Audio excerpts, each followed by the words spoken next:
BigCityBeats and ESA are transporting the space message to a young crowd using the universal language of music. You'll be the pioneer in space, sending this message to Earth by being the first astronaut DJ mixing from space and transmitting this to Earth. How does this feel?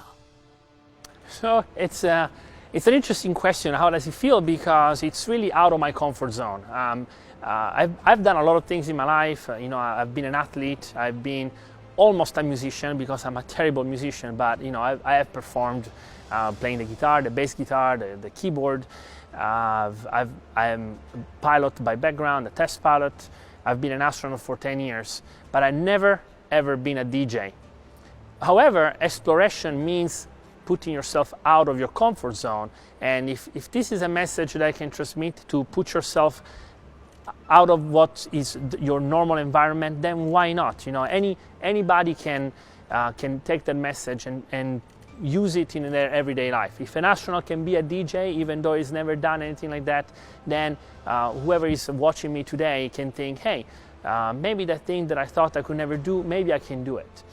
That's the first part. Really getting yourself out of your comfort zone. Whatever it is that you're doing, try something different. The second message is actually part of your question. On doing the astronaut selection, one of the very first questions they asked me was, if you could change something, if you could have something in the world that you could change, what would you do? And I said back then, I said that I would have everybody speak one language, because I think that communication is critical. You can solve so many things just by speaking the same language. You can see it already when somebody from Italy has to speak in English and there is a little bit lost in translation, and somebody else has to receive it in English and translate it into their own language. So I was always a big proponent of this universal language. But then through the years, I realized that there are two languages that are already universal, and it's incredible. One is math.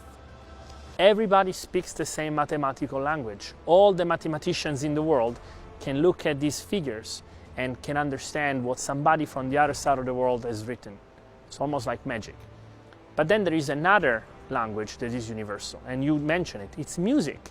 Now, mathematics and music really go hand in hand. There are a lot of similarities. But music, I think, is a kind of universal message that is a lot more intuitive. Most people don't need to study music to be able to receive the message of music. So maybe today with this exchange between the European Space Agency and your productions, we can join these two things. We can join the language of science and mathematics and engineering with the language of music, and we can involve more people to what is spaceflight, why we do it, and why it's so important.